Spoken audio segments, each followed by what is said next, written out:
And thank you all, as always, for taking the time to join us this morning for the IFA's weekly Global Cafe.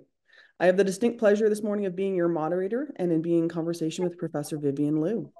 Professor Lou is a distinguished scholar and educator at the Department of Social Work and Social Administration at the University of Hong Kong, and the director of the Sau Po Centre on Aging, where she specializes in gerontology and social work, with a specific focus on family caregiving, active aging, and associated health impacts. Professor Lou's pioneering research on Chinese family caregivers' mental health and financial well-being has led to high-impact publications, making significant contributions to the field. Her ongoing commitment to excellence in scholarship, teaching, teaching and mentorship have been recognized with the prestigious Career Achievement Award from the Association for Gerontology Education and Social Work, making her the first and only Chinese scholar to receive this esteemed honor. Professor Lou's insights and expertise are instrumental in shaping the landscape of aging research and promoting the well-being of older people as they embark and plan for the future. Today, I have the great pleasure of discussing Dr. Lou's recent publication entitled 7 Resources for Lifelong Well-Being and Retirement Planning, the Golden Age Playbook, which ingeniously links 7 essential resources that pave the way for a fulfilling and purposeful life. Dr. Luz, thank you so much for joining us today. I'm so looking forward to unpacking this wonderful resource with you. But I thought we'd kick off today's discussion by first exploring what inspired your interest in aging and ultimately encouraged you to write your book. Dr. Lou? Yeah, thank you, Anna. And also thanks for all the participants today. It's really my honor to be here to have a cafe. So maybe we just relax first and enjoy a cup of tea or coffee, so that we can have more insightful communication. So actually, I was born in Shanghai and migrated to Hong Kong after my master's education in psychology, and then very much inspired by my mentor, Professor Iris Chi, I joined the social work as a profession and later on gerontology as my research career. And over the years of study, actually I started to study long-term care needs. So that angle that actually put a lot of emphasis on studying older people who are very frail, who have multiple diseases, who need care, so that I study, how the social determinants factors that will affect their well-being and how they adapt to their disability or dependent life. But later on, we find that, wow, we have a bunch of significant proportion of people who are entering into aged stage that start from maybe 55, 60 to 75 something. They are very, very healthy. And then this seems to be a group of people that many of the policy angle and also our programs are not really emphasized because we consider these people, they can adjust themselves, they can do it very good, but we forget that one thing that is very, very important is that we actually prepare kids and prepare them from kindergarten, primary school, and the middle school, and then college life, that's all across about 15 years of education before they enter into their career or job. But when one day we're going to talk about retirement, it seems to be that suddenly just cross one day, one clock, then you are retired and then you are all by yourself. So that no one is kind of taking care of you and try to discuss with you, how you are going to spend your later 40 or 30 years of time. And everyone assume that because you are an adult already, and then you don't bother to have anything to worry. But things are just the opposite. People are really worried about their retirement life. They don't know, how they can have a very fruitful and a meaningful life all along such a long period of time. They also, of course, worry their health status, finance, all these issues. So that actually creates my motivation. And then I searched the literature. I found that, there's a lot of papers talking about how to financially prepare our second half of life, but less literature or study on how people can prepare their second half of life from a very holistic point of view. That motivates me myself to initiate the project, and also my team member, actually Cloud is here also. So, and we try to see how we can actually work out a project to look at this group of people. They are considered as young, old, so we focus on those from 50 to 74 years old, and then to look at their life and also create a platform so that they can be empowered to well plan their own second half of life. Yeah. That's so great, Professor Lou. Thank you so much.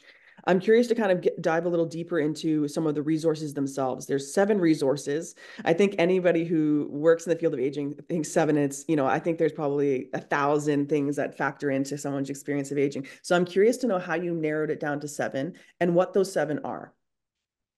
Yeah, I think how to narrow down. Basically, of course, we did a lot of literature review, and also we encountered and communicated with the young old, the people themselves, and then of course we collect a lot of data and then do the analysis and then come up to the 7 resources. So what are the 7? I think the traditional one or the very dominant one, of course, this is the finance. Yes, we also have that one. And then it is about the health. Of course, we have physical health, we have social resources, and then we have emotional and spiritual resources. And then we have the cognitive health. I think these are the things that all of us are thinking about when we talk about well-being and holistic. But on top of that, we added 2 more. One, we call it motivational, that is the value resources. That means how the young old people, they can well plan themselves for the coming or 30 years of life. I think the value is very important. So it is the right time for us to invite them to review their value systems and also to understand how their peers, think about the value. What drives you to go ahead for another 20, 30 years of time?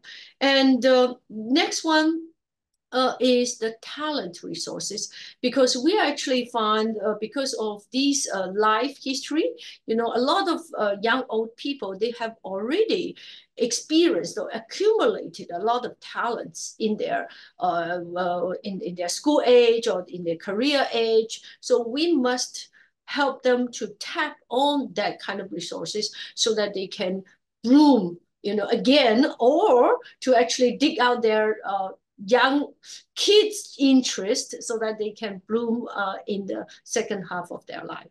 Yeah. Thanks very much, Professor Lou. I'm curious. I think I want to touch on your comment about kind of, as you approach retirement, I think there's often like a negative connotation of that second age of life or the second stage of life. And really like we want to be injecting positivity into that. I'm wondering how you've captured that and kind of why that's so important, that kind of paradigm shift from viewing this as, marching towards the end here versus, hey, this is a wonderful time of my life.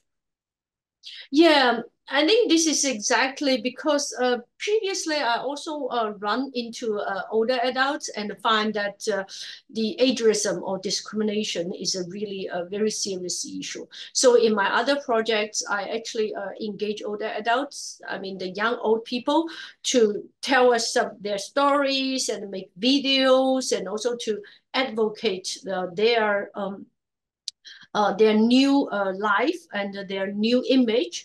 But I found that through that process, I found that it is still too passive to invite them to do things. I think it is really very, very important that we actually establish a platform so that they can just come and join the platform. They can just be themselves and let others to see, who they are and what things they can do. So, in our project, in our platform, they can organize their own activities. They are very, very active as volunteers. And in some of the occasions, they form their own teams and work out their own ideas to serve the most deserved vulnerable groups in the community. Great, Professor. Thanks so much. You kind of got at a big ticket item, which is the idea of ageism. And I'm curious to know how much of, or more appropriately, what is the difference when you're tackling kind of external ageism, so ageism that's being directed at people, versus tackling that inherent kind of personal ageism? I think we all have a little bit of it. And I'm wondering whether the mechanisms for kind of deconstructing ageism are different when it's an internally or externally driven source? I do agree that internally ageism would be a much hard things to tackle. Um, so in our platform or through the book that the project that drive my book writing is the idea that we believe actually as a project leader or as a researcher, I strongly believe that each of the young old person, they have their talent. So whenever things we do, we actually regard them as our partners. It's not the idea that we organize something for you. It is the idea that we provide a platform that we can do things together. This togetherness or we-ness sense is very, very treasured in the whole process of this movement. And then, of course, I have developed in our project, we have developed a self-assessment mechanism so that we don't ask the trained people to do assessment for them, this and that. We just invite them to do it online. And then after this assessment, we send them a report immediately and with the peer references so that they know dynamically, what the peers behave and what is my behave. And then we invite them to understand, how to read these results, and then they can actually, from the inside to the outside, they try to reflect their image, their value, their interest, their talents. Thanks so much, Professor Lou. In your book, you talk about a productive aging framework. It was, I think, kind of one of the first times I'd heard that. I'm wondering whether you can unpack what that means and what that looks like in practice. Yeah, I mean, of course, scholarship from the scholarly perspective, productive aging that actually refers to doing at least four things, right? One is you can choose working, and then you can do volunteering, you can be an active learner, and also you can support the others or mutually or support the others. So based on that, we actually organize quite a lot of activities and so that people can work, have the opportunity to be volunteers, to have lifelong learning, and also to continue to support their families. And during the process, we actually give them opportunities to know new friends so that they can do mutual support. So this is basically the idea of doing. And of course, I fully embrace the motivation of our participants. So at the very late stage of our project, we also engage them to do the photo voice.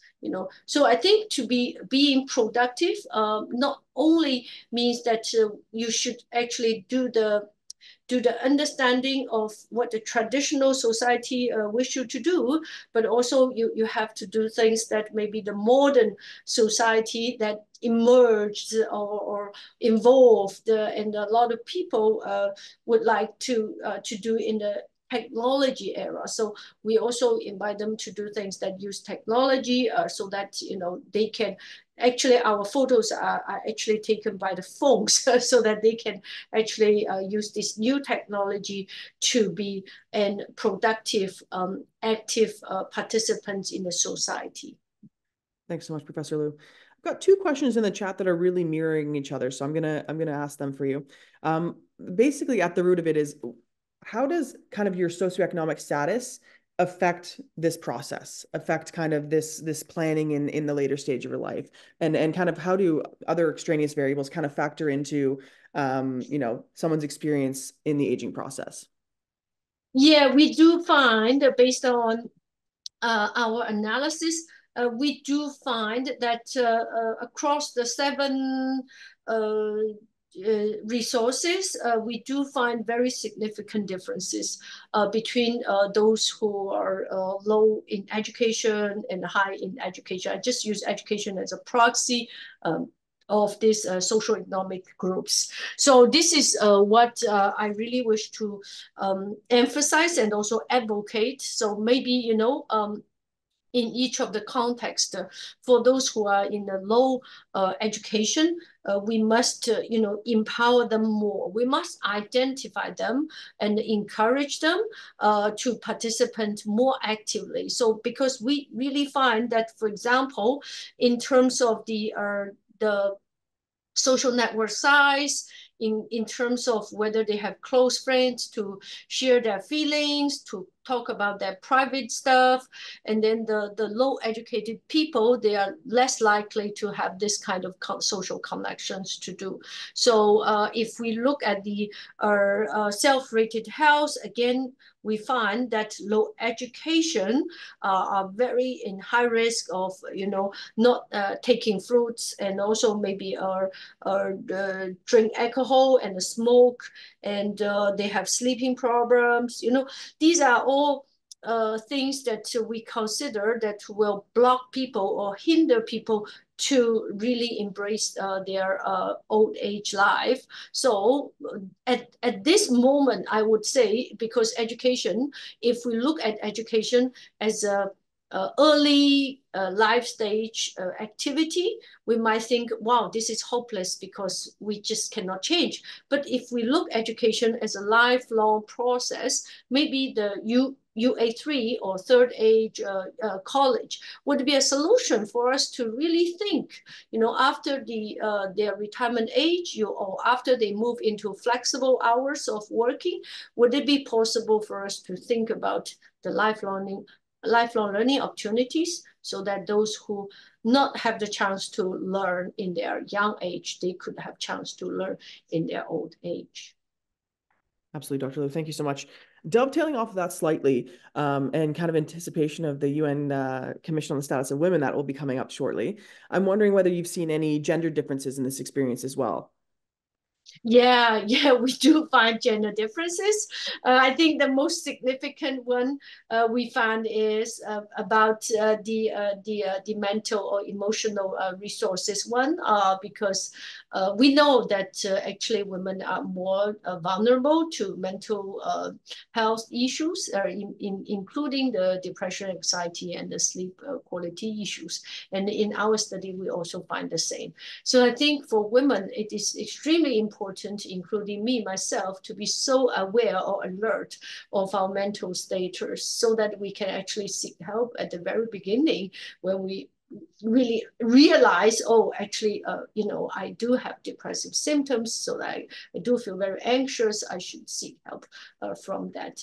Another thing I would like to share is about the gender differences of the financial satisfaction. So when we talk about financial planning for retirement, maybe, we are more thinking about the dollar side. But I think the subjective side for financial efficacy, financial satisfaction is also very important. Maybe, we just guess, maybe because women is in general outlived men, so that, women are more likely to feel financially unsatisfied. Maybe, we have the reason to worry because we are actually live longer as compared to the male counterparts. So we actually need more resources. And one of the contextual factor in Hong Kong is because we actually don't have pension. So we do have to rely mostly on our own savings, or also the family support to support our late life. So that is also an issue that we should pay attention to. And of course, next one is about our health issues. We do find that women are, in general sense, perceive our health as less positive as compared to men counterparts in terms of that. So maybe, we should pay more attention to empower women to take care of our physical health, mental health, as well as the financial satisfaction side. But very, I would say I'm very happy to see that based on our analysis, there's no very significant gender differences in terms of our talents, because men and women, we do have different talents, right?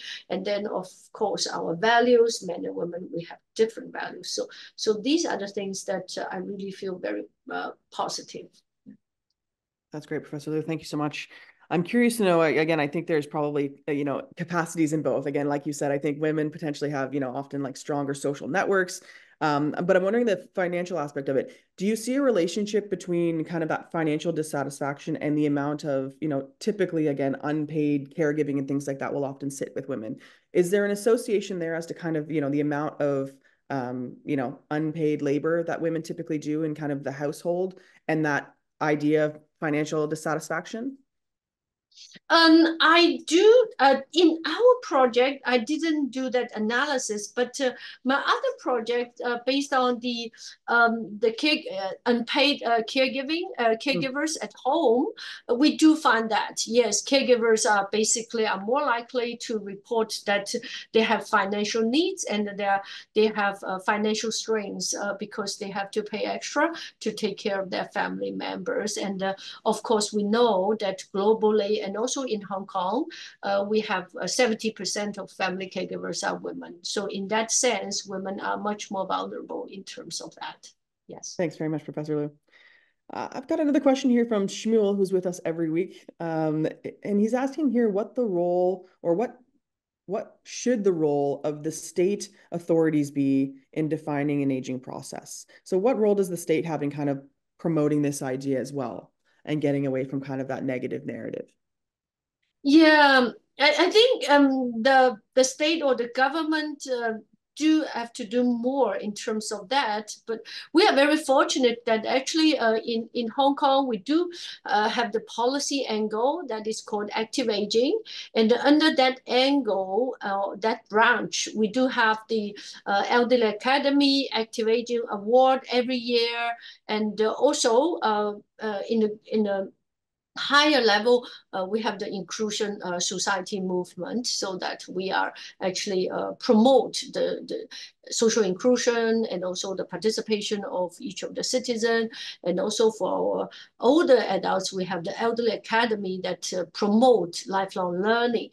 And now, we actually collaborated the secondary school. Our elderly center are collaborating with secondary school or primary school. So they actually use the premises in the secondary school and primary school so that the old people can learn their talents, their interests, and maybe the ITUs, this kind of class in the secondary or primary school, so that they can have the intergenerational solidarity building in that kind of context. And each year we kind of award a lot of volunteering and also do the project to really embrace old people who have been active in the society. But besides, regardless of all these things doing, that ageism is still there. So I think the government should pay much, much more attention to do that. And also, I think the company also should have a role to play, because nowadays, I think the company emphasize a lot on the financial planning for the retirement, but they are kind of neglect that on top of the financial planning, they do have to work on the other resources so that they can have their very active and productive second half of life. Thanks so much, Professor Lou. Dr. Lou, I know that, IFA works quite closely with the WHO Global Network for Age-Friendly Cities and Communities. And I know Hong Kong is very active in the age-friendly space. I'm wondering, how and if, these two projects are connected, and how kind of the age-friendly movement has either helped or hindered your work. Yeah, I think actually I'm also one of the university that joined the age-friendly project that to promote all of our districts. We only have 18 districts. We are very small, but all of our 18 districts become registered district under the WHO's age-friendly movement. So we are very proud of that. And in terms of age-friendly movement, I found that this is very much in coherence as compared to my project, because our project, based on all these resources building framework, we found that without age-friendly environment, we cannot build the resources, because either we want old people to nurture their social network, we want others not discriminate of old age, right?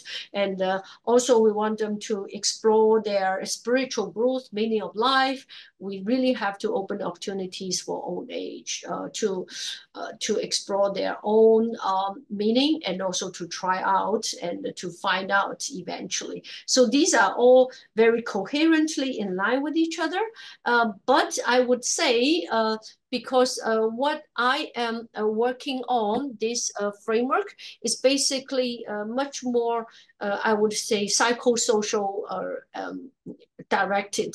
So for the age-friendly, we also have the hardware, we also have the services, and also we have very micro level understanding of that.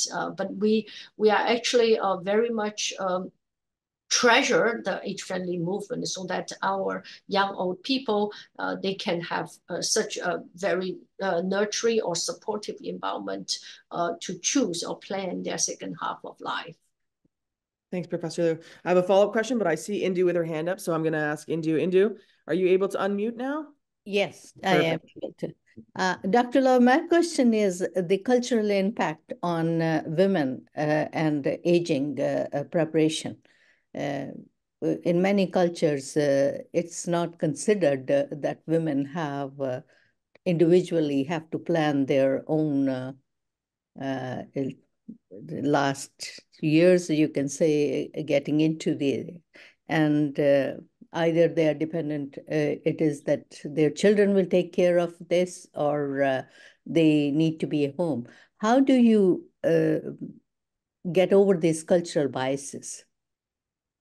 Yeah, I think one of the things that we really observe is that now in Hong Kong, we do have not a large group, but a small group of women.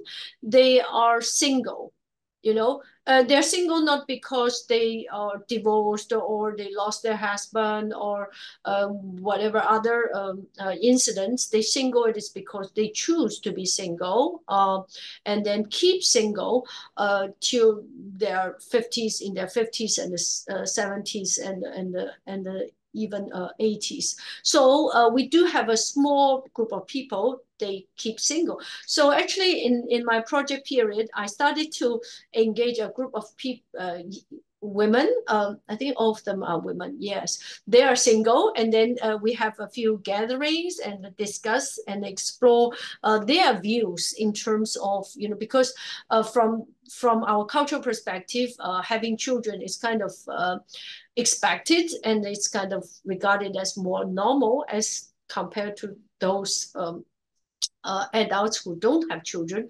But for me, to having such an opportunity to gathering with this small group of women, I feel I learned quite a lot from their lives, because of course they have different reasons and ended up they are single, but they are actually full of resources and talents and a curiosity about their own life. And at that certain age group, they actually consider they can contribute a lot to the society. So end up, we actually try to find them volunteer opportunities. They're actually doing a lot of things in different agencies. So I found maybe, the emergence of a group of people that they are single may become one of the chances or opportunities for us to invite them to let the whole society to embrace and respect their life choices. Of course, I fully understand for those women who are home workers, and maybe, they really don't think they have this kind of need to prepare their own retirement life. So I always reflect that maybe, retirement is a word that we have to redefine, because when we talk about retirement, we are talking about a shift point between economic active to economic inactive But basically for those people who are house workers, they don't have chances to be economic active. So how we should, how we can use the word retirement to define their life change. Maybe this we should really reflect on that and redefine this concept. Yeah, thank you. Well, now I'm very curious to know how you define retirement, Dr. Lou.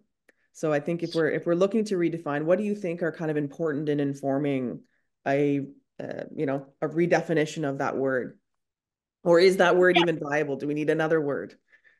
Yeah, I think we do need a word that are more neutral, too inclusive, not to really define these people. So because when we doing the survey, we ask people whether you are retired, and then we are challenged because people ask me, oh, I have never worked, so how I can retire? So this is a concept that can only apply to a certain group of people who shift their roles from employment to not employed.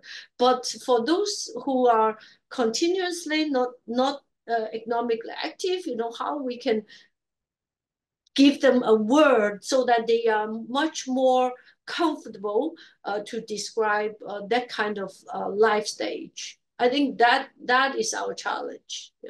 Yeah. Thanks very much, Professor Lou. Speaking of definitions and words, I think one of the words that always, comes up in certainly the context of age-friendly environments is this word of like enabling environment.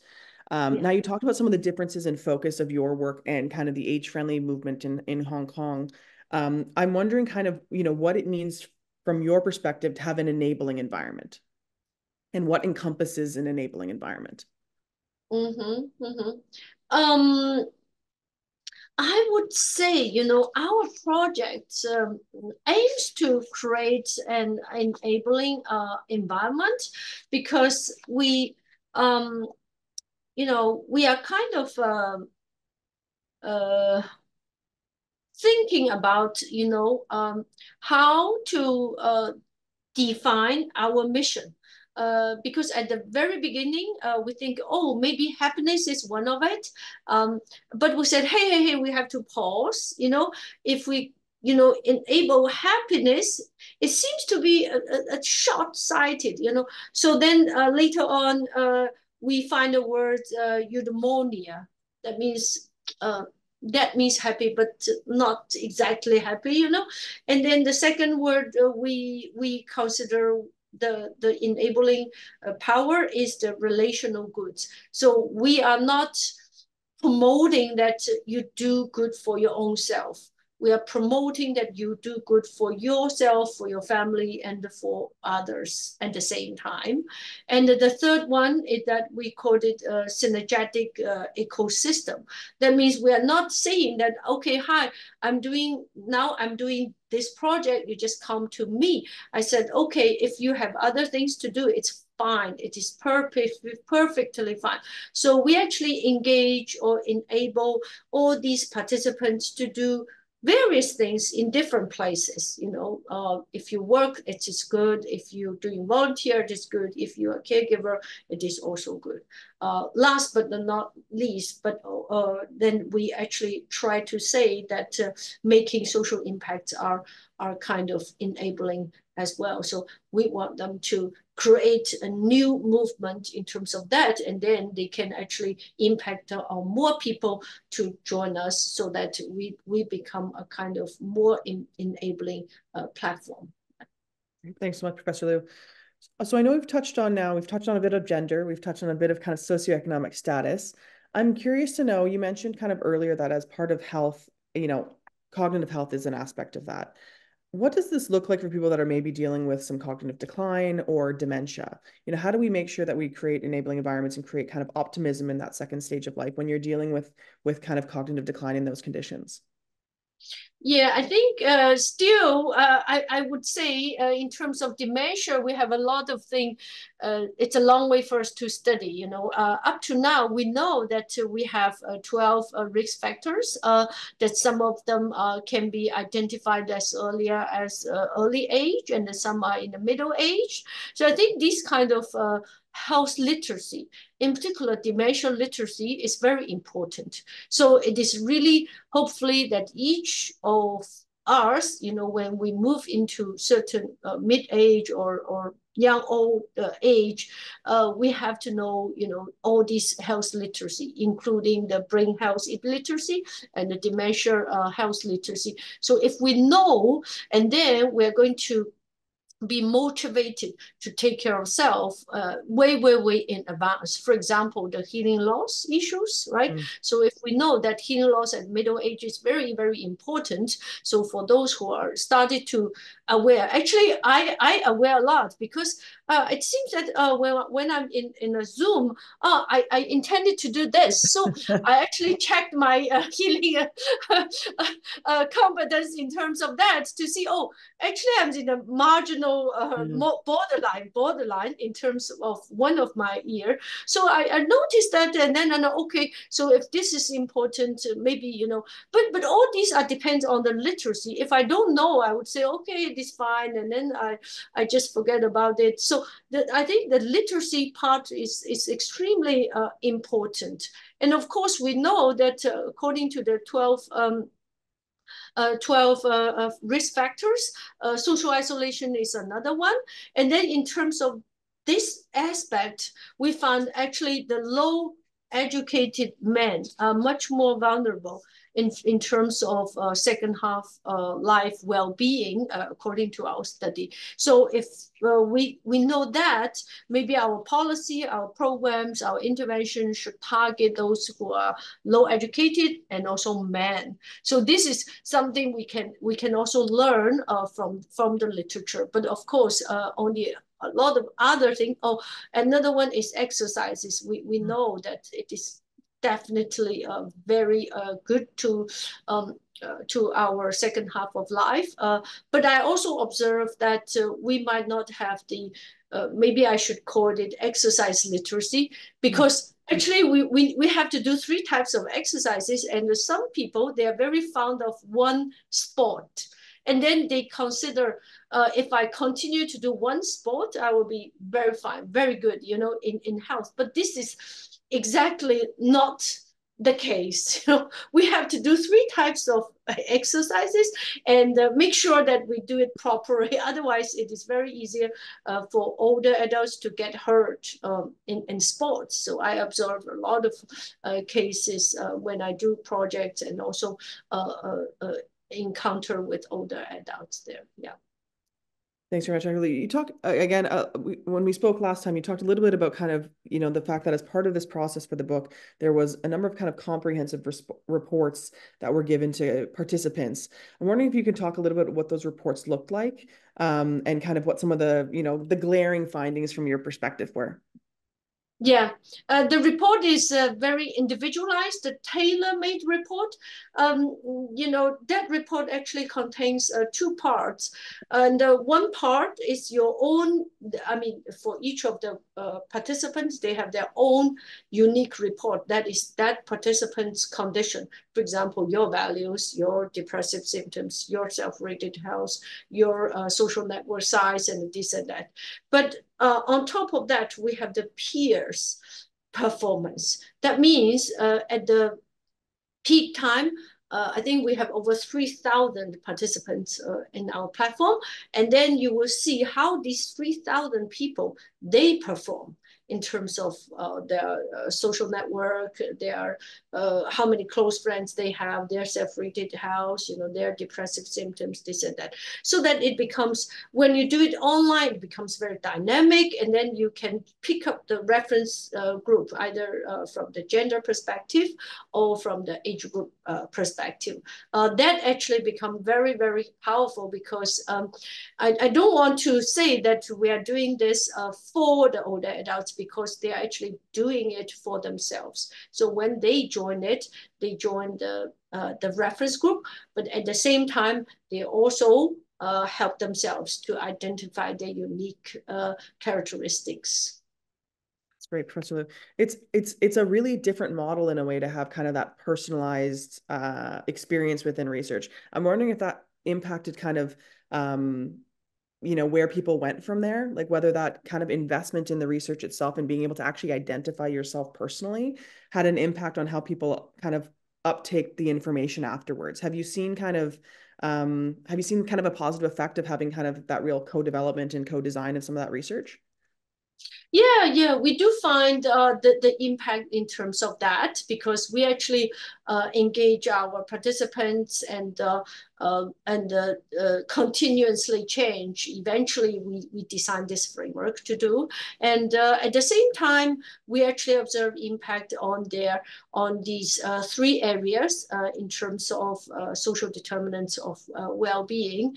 The first thing is they are actually being more enhance their sense of mastery, because this is their own contribution that would benefit themselves. So this is not the case that they are very passively waiting for somebody to give them something. This is their own motivational participation, or actively participant in this, so that they can get that kind of feedback in the reports. This is the sense of mastery issue.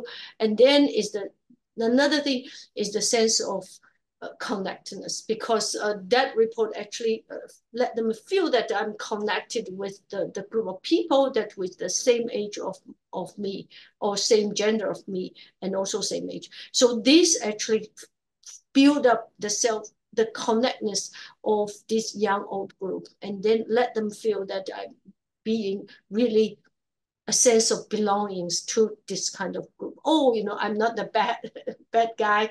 Oh, somebody I even, they have that kind of characteristics, and this and that. And the third, but not the least one, is that the sense of competencies, because we do hope that they are, through all the activities we engage them, and also the activities we encourage them to join outside of our project, that they can gain their competence to navigate not only in the human to human world, but also navigate in the online world. Because our project actually is kind of started during the COVID period, and then we even don't have the chance to have the launching ceremony because of the COVID.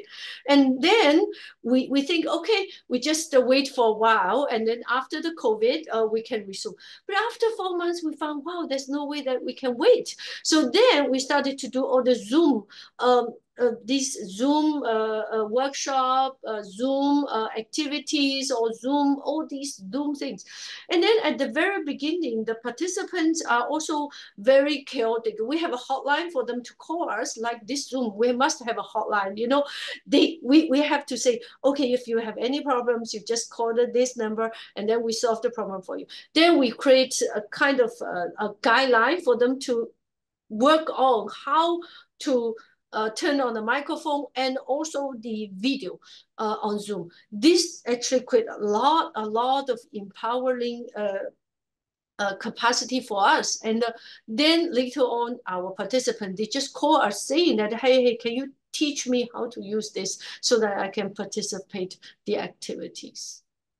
Absolutely, Dr. I think you touched on a really important point, which is this concept of digital literacy.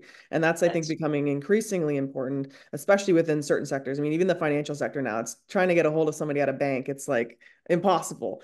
So I'm wondering, I mean, you've talked a little bit about a hotline. What are some of the other strategies you've used to kind of tackle digital literacy and kind of get older adults and everybody for that matter, kind of up to speed on all of the new digital technologies that are changing quite rapidly? Yeah, I don't think I have the answer, but my observation is that for each one of us, we first of all, I think we do need a curriculum, to say, okay, this is a kindergarten level, and then primary level, secondary level, tertiary level, digital literacies, and then at least I do believe each of those who are aged, I think now aged 75 or above, they need a continuous coaching for them to use this digital stuff. But for those who are in the 60s, maybe they need occasionally coaching, and in the 50s, like me myself, I really wish that I can learn some advanced digital technology stuff, but sometimes I just don't know which one actually suits my needs. For example, I'm a researcher, I'm a scholar, so I want to learn more tools to to do the research better. But right. Sometimes I really learn a lot from my students, like Clio. So she teach with me how to do this, that, but I sometimes when I learn this time and then I forgot next time. So I do need some kind of more structured curriculum or some coaching sessions. I think for older adults, this is definitely very, very in need. We don't have a curriculum and tell people what are the basic things, what are the advanced or mid-level things to learn. Right. Sounds like we have some work to do. Yeah. My next question, Dr. Lou, is really about, you've kind of talked about how obviously the program has kind of given people a sense of empowerment, increased confidence. How have you seen that manifest, kind of that change in self-perception manifest in behavior? What kind of behavior differences do you see kind of post kind of engagement with your program and your research? Yeah, I think at the behavior level, they become much more cautious about their needs, about their life values, about how they can master their talents to serve more people. Actually, I'm still engaging with a group of older adults who are participants. They become our peer researchers, our ambassadors. And then in our later established projects, they become one of it. I recently communicated. He now becomes a health ambassador. So he joined the training, and then now he is calling those people who are deprived, lower socioeconomic status, staying in subdivided housing, and then call them and then check, oh, how is your house? Do you have any worries? And this and that. And he becomes very, very active in terms of that. And I definitely believe that our project actually empowered his internal talent and motivation to continuously engage in different kind of activities. Yeah, that's very interesting, Dr. Lou. I'm curious to know what you would, if you were to kind of give the audience one piece of advice as to like something that they need to focus on as they enter kind of the next stage of their life or that second life planning. What piece of advice would you give? And would that advice differ if you were talking to a man and a woman? Um, um, if maybe I should take a more extreme attitude. If I'm more moderate, I would say just one advice for all. But if I take a more extreme perspective, I think for women, let's embrace us as a woman, and then be happy. I think this is very important, And for men, I would say be courage and go out to meet people. So sometimes I think men are more enjoy solitude, So this is something, and yeah, this is the two maybe tips. Yeah. Yeah. Thanks Thank very you. much, Dr. Lou. I'm curious to know whether, and again, I'm getting back onto gender. It's preoccupation. It must be the commission that's coming up. But we've had previous global cafes that talked a little about things like men's sheds and the importance of kind of creating space for men to be together, independent of women sometimes. So I'm wondering whether, your program has any kind of gendered programming or whether you see that as an important piece of this puzzle. I would say to do the gender independent things. For me, I would say if they are couples at the age of 50 something, maybe to do some work to really help them to rebuild their relationships and explore the new ways to communicating with each other and engaging with each other would be much more valuable, because I do have programs, another program to look at how we can do interventions to enable the middle-aged couples to become much more solitude and also to work out the marital satisfactions, to understand each other, because after maybe 10, 20 years or 30 years of marriage, they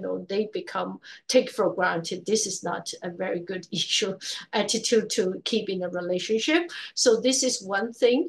But if you ask me whether we should do something very specifically for men, I think one thing that is very obvious is about